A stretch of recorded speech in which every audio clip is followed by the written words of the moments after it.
The reading this morning is taken from Luke, chapter 19, verses 28 to 40. After telling this story, Jesus went on toward Jerusalem, walking ahead of his disciples. As he came to the towns of Bethphage and Bethany on the Mount of Olives, he sent 2 disciples ahead. "Go into that village over there," he told them. "As you enter it, you will see a young donkey tied there. No one has ever ridden. Untie it and bring it here. If anyone asks, 'Why are you untying that colt?' just say, 'The Lord needs it.'" So they went and found the colt, just as Jesus had said. And sure enough, as they were untying it, the owners asked them, "Why are you untying that colt?" And the disciples simply replied, "The Lord needs it." So they brought the colt to Jesus and threw their garments over it for him to ride on. As he rode along, the crowd spread out their garments on the road ahead of him. When he reached the place where the road started down the Mount of Olives, all of his followers began to shout and sing as they walked along, praising God for all the wonderful miracles they had seen. "Blessings on the King who comes in the name of the Lord. Peace in heaven and glory in highest heaven."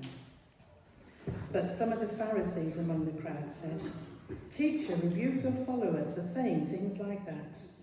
He replied, "If they kept quiet, the stones along the road would burst into cheers."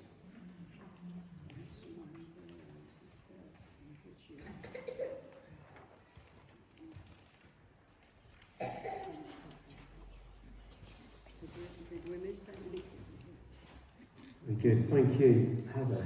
Let me just get sorted out a minute. Apologies, we're a bit short on team today, so we're all rolling our hands up to do a little bit of everything. Good, well today is Palm Sunday, as you know, and that particular passage, there must have been like thousands and thousands of sermons that have been preached on this. In fact, there's an awful lot that we could say about it, but I've chosen to give the title of this message, The Big Reveal. Now, I don't know if you're one of these people that loves these TV programmes where basically someone's home or someone's garden is going to get this makeover. They used to be really popular. I don't think there's quite so many on now. But you've got that moment where you've got these very caring friends who think, "Oh, it'd be great, you know, if my neighbours, if they had their house done up or their garden done up." And so they, of course, get this expert in, don't they? And they come around and they design and they do all this, that and the other. And the people whose house or garden it belongs to vanish off somewhere for a week or however long it is. And then they come back and there's the big reveal, isn't there? And I guess it's what makes great telly, because, you know, sometimes people come and they look at their newly decorated house or garden and they're moved to tears in a good way. And they go, "This is just wonderful, this is really nice, isn't it?" And then there's the other instance, of course, where they're absolutely horrified. And that's really not great. But I wonder if there's anything you've really ever been really excited for, you've been waiting in anticipation, and you're waiting for that moment, waiting for that big reveal. I wonder how it was for you. I wonder if you can cite experiences that have been a good big reveal and one that's not been so good. Well, here we have in our reading, we have a moment, Palm Sunday, which was actually a long time in the making. A long time. And as Terry said, this whole build-up to Easter week. And you know, Jesus said that it would happen. Jesus said a number of times that this was going to happen. And when we read a little bit earlier, when they were in Jericho, this is what the narrative says in Luke. Taking the 12 disciples aside, Jesus said, "Listen, we're going up to Jerusalem where the predictions of the prophets concerning the Son of Man will come true. He will be handed over to the Romans, he will be mocked, treated shamefully, and spat upon. They will flog him with a whip and kill him, but on the third day he will rise again." And then it says this, but they didn't understand any of this. The significance of his words were hidden from them, and they failed to grasp what he was talking about. We always find this quite an incredible thing after spending these 3 years with Jesus, seeing everything that was going on. And he did talk to them about this, but it was the Lord's timing. It had to wait for this week, the big reveal, for things to move through. So here we have it. This is a scene out of The Chosen. That's not really Jesus. He didn't look like that. That's just the actor, in case anyone was wondering. And they've got these palm branches, but it does help you to picture the scene, doesn't it? And it's always helpful to just wind it back a little bit. And that is that he's just spent some time in Jericho. There was the story of Zacchaeus. So all of that has just happened. And the crowds were following him then. So it's not like suddenly, on this kind of Sunday, on Palm Sunday, the crowd suddenly came. They did appear, but they were already there. He was getting mobbed, absolutely mobbed, all the way from Jericho. And of course, what happened, he stopped at Bethany, Bethpage, sort of two little towns right next to each other, which was the homes of Martha and Mary, who were sisters, and Lazarus, and also Simon the leper. And because Saturday was coming, Saturday was the Sabbath, they stayed there in Bethany and Bethpage, ready for the Sunday that they could walk. So, it was on the Sunday that they entered into Jerusalem 6 days before the Passover festival. And many of you know this, the Passover festival was and still is the biggest festival in Jewish calendar. Absolutely massive. And it's a memory of what happened 1400 years earlier, where the Jewish nation had been enslaved in Egypt for 430 odd years. 430 years under the oppression of the Egyptians. So 1400 years earlier, Moses had got the command to go in, hadn't he, with Aaron, and to get God's people out of Egypt, out of slavery, out of bondage. Isn't it ironic that they were still in that level of bondage as a nation? And this whole thing about Passover, it was the last of Pharaoh, of the 10 plagues that were basically put onto Pharaoh in Egypt. And what the Lord said to Moses was, I want you to basically get a lamb, quite a few lambs. I want you to sacrifice this lamb, put the blood into a basin, and then I want you to wipe with a hyssop on the doorposts and the top of the door. I want you to wipe with lamb's blood your house. So when this 10th plague and the angel of death goes through Egypt, it's going to wipe out all of the firstborn boys and male animals. When this goes through, your house will be passed over. You will not be subject to death. In fact, it says, you will have a peaceful night. But the cries of those parents for those that weren't Jewish on that night was horrendous, was heard throughout the whole of Egypt. And that's this Passover thing, a huge thing. And when this isn't, just something that you can see in the Bible, the secular historian Josephus records that there will have been around 2 million people, 2 million people in Jerusalem at the time of Passover. So that whole celebration of that week. So you imagine everybody bringing their animals, unfortunately, to be sacrificed. And you imagine it had just been absolutely swamped. We think that Dawlish gets busy in the summer when the population swells from 13,000 to 30,000.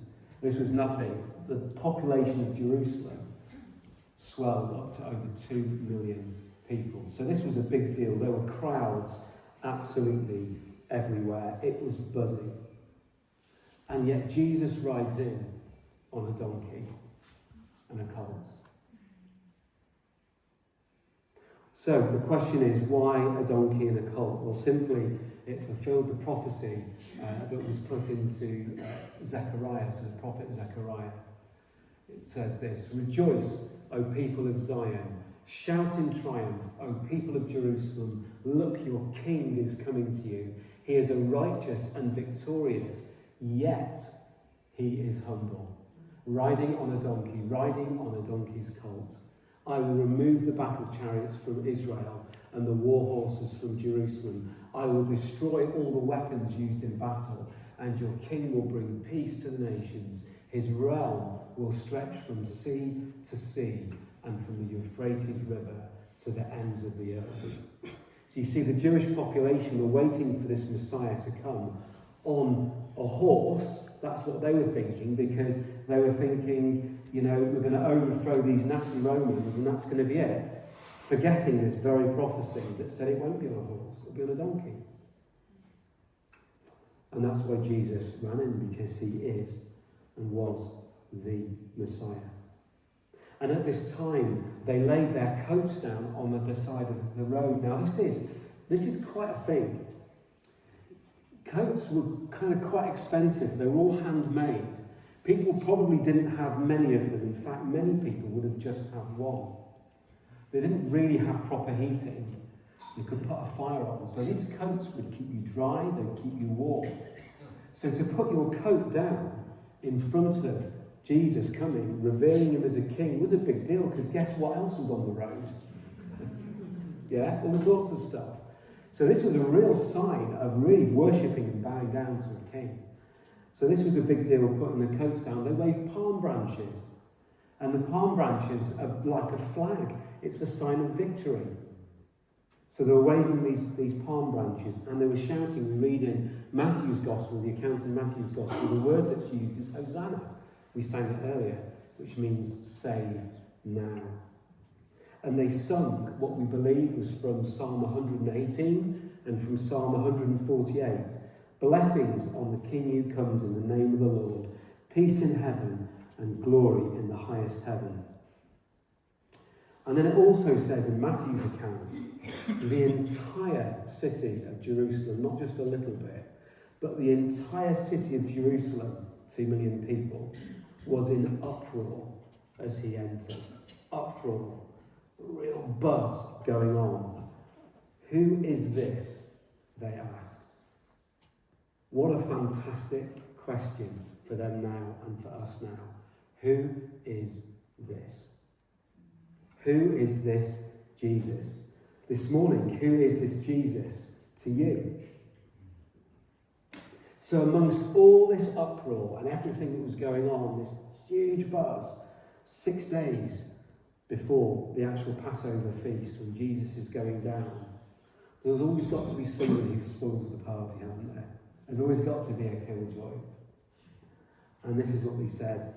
The Pharisees, but some of the Pharisees among the crowd said, "Teacher, rebuke your followers for saying things like that." And I absolutely love Jesus' response. This is probably one of his best lines. I think it's great. Jesus said, if they kept quiet, even the stones on the road would burst into cheers. Take that and smoke it. It's absolutely incredible, absolutely brilliant. Jesus was affirming his authority. But do you know what else I think might have been happening? When you get stones on the side of the road, outside of a city gate, outside of the main place, there's pretty much only two things these things were used for. The first one would have just been walking over, and the second one would have been to stone somebody. They wouldn't do it inside the city, they had to do it outside of the city. So perhaps, I might be making this up, but it's a nice metaphor. Perhaps Jesus was saying, even these things that you use for evil and kill people with, I'm going to use for glory. This is why I've come. For the least, the last and the lost, those that feel oppressed, those that feel the downtrodden, those that you chuck stones at. Even these stones will glorify and praise my name. We don't know that's what Jesus was thinking, but I think it's a nice thought. So, the Holy Week, the big reveal, the days that pan out after that, and I don't know whether you should do this, it's a really good exercise, is just pick up your Bibles, go through each Gospel, and try and track the day-by-day events through Holy Week. It's incredible. You have a bit of a problem when you get to John's Gospel because there's like 5 or 6 chapters of just the most immense teaching, kind of what we think during the Last Supper. But anyway, it's really interesting seeing what goes on. But we have this big reveal. For the believers, pure joy at the Messiah, the mystery and the majesty, along with the harshest of sadness. And then again, the greatness of joy when Jesus is resurrected. For the skeptics, more questions than answers. If he's the Messiah, why didn't he come in on a horse? Why aren't all the Romans dead? Why aren't we free and liberated? What is this all about? For the Romans, bewilderment and concern. There's trouble brewing. And for the religious types, hatred, death threats, violence, and ultimately death. So 2,000 years later, the big question is, that was then, that was the what. So what? What does that mean for you? Along with our question, who is this? Who is Jesus to you today? Who do you say that he is? What does Holy Week really mean for you? Has Jesus revealed himself to you personally?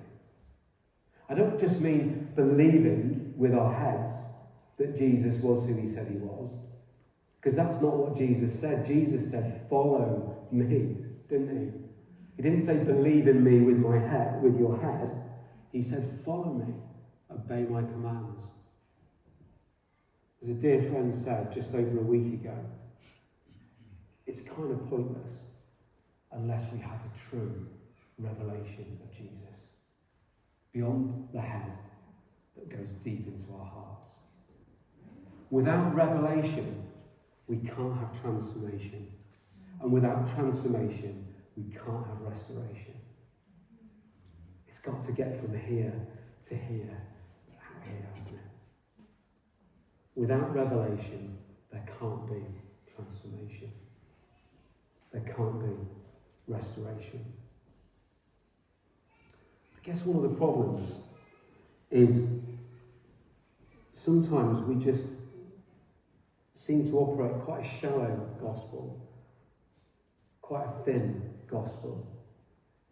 There's a chap I quote in a fair bit called Tim Mackie, who has just done the most incredible things through the Bible Project, and is such a deep thinker in Greek and also Hebrew, but cited as one of the most influential teachers over in the States currently.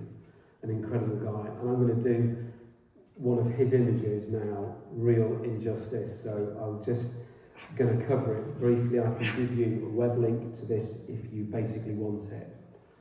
But I'm going to use and adapt something that he said.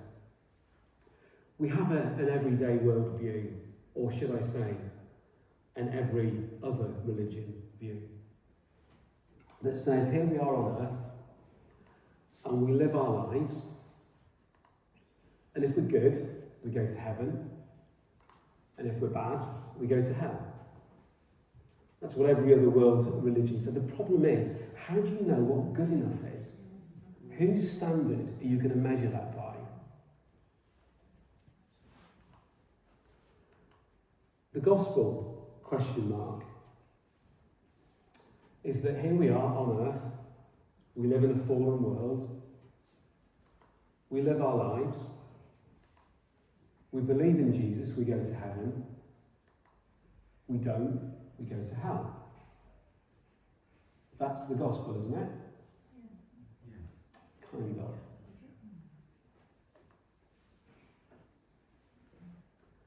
Tim Mackie points out is that the stuff going on here that's very personal, that's about me. But that's a really narrow view of the Bible story. The Bible story and the Bible narrative is, yes, about me. I know Jesus would have died for me if I was the only person on this planet. I know that. But it's about mankind and the kingdom of heaven. It's much, much bigger.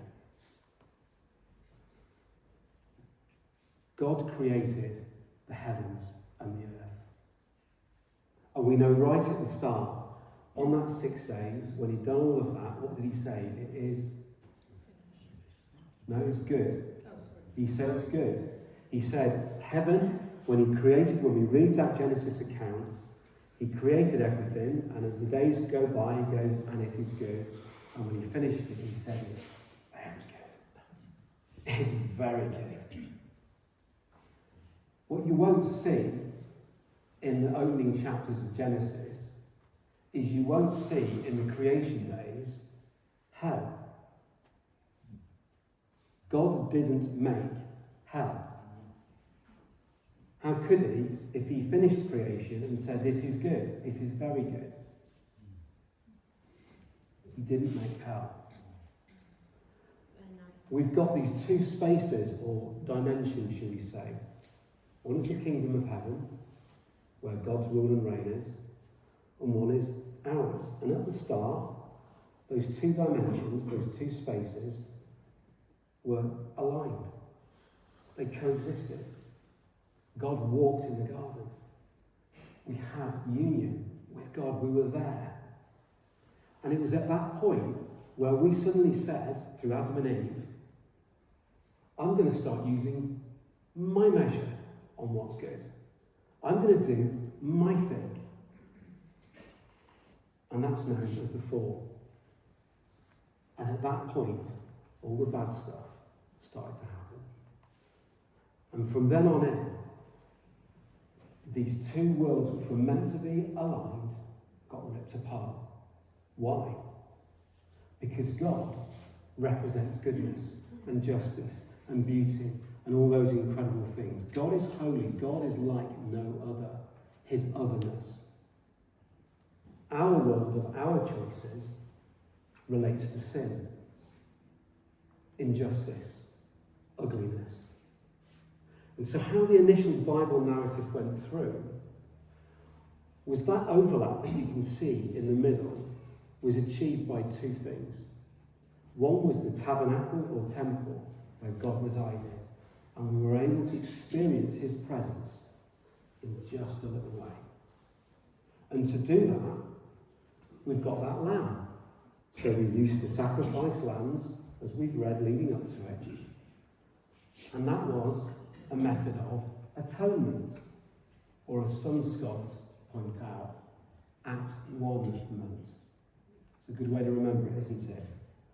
So a way that we could reconnect with God was through that atonement, through the sacrifice of animals. And then what happened? When Jesus came, Jesus arrived, and Jesus was bringing God's kingdom back. All the times in the gospel, you hear Jesus saying, the kingdom of heaven is at hand. The kingdom of God is here. This is a really, really important thing. Jesus then, if you see that purple zone, was that atonement. He was the only way that we can be saved and get to the Father. So no more slaughtering lambs, which I'm really pleased about, by the way. No more of that. And then what happened is that God's rule and reign arrived in the person of Jesus. And for those of us who believe in Jesus, we can start bringing that God's presence, that purpose. We can help people experience the love of Jesus through witnessing to them and them giving their lives to Christ. So bit by bit, this restoration story is that the kingdom of heaven is starting again.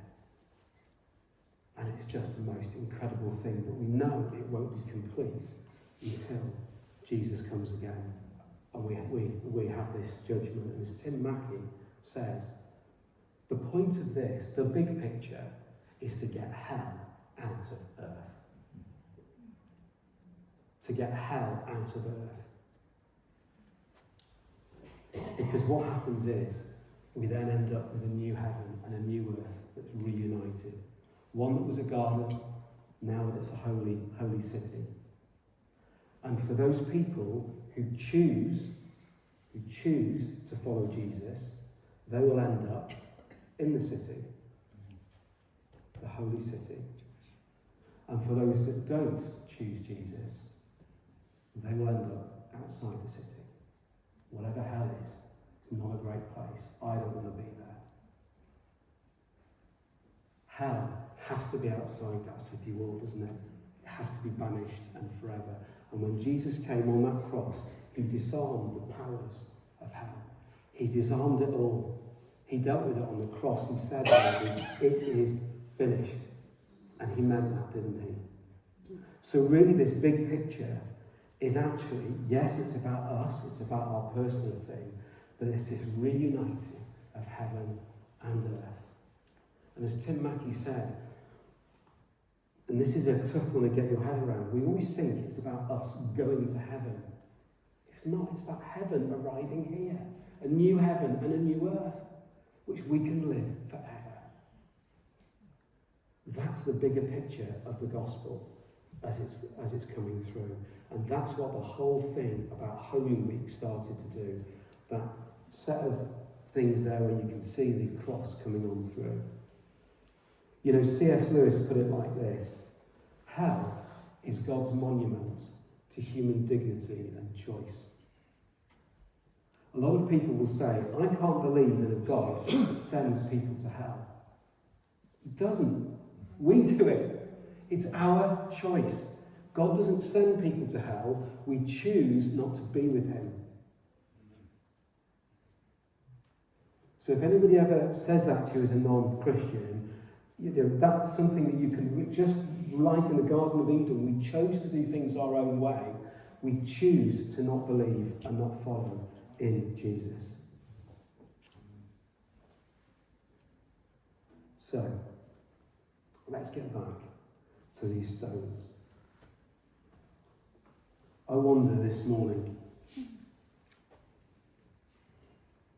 does your heart represent this hard stone? You don't believe. Life has hardened you up. You just cannot believe in Jesus. Are you like this sharp stone? Is your heart like this? You're judgmental. You're harsh. You're critical tongue. Bitter, lacking in grace. And so often we'll exercise that on others.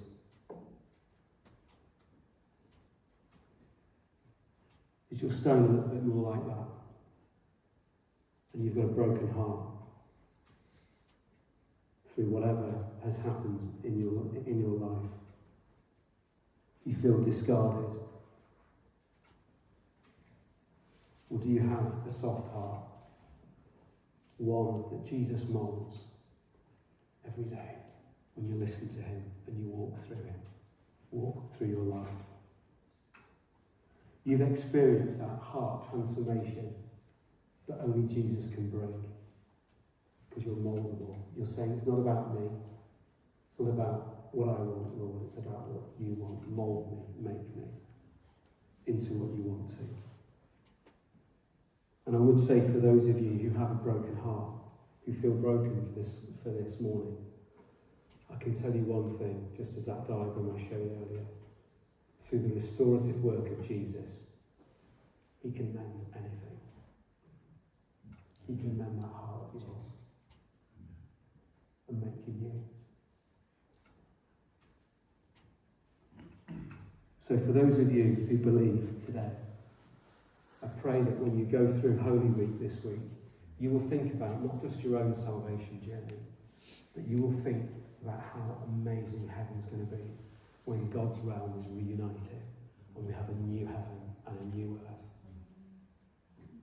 For those of you that don't believe, or who aren't sure that they've really had a true revelation of Jesus, you can't feel Jesus living inside of you through his Holy Spirit.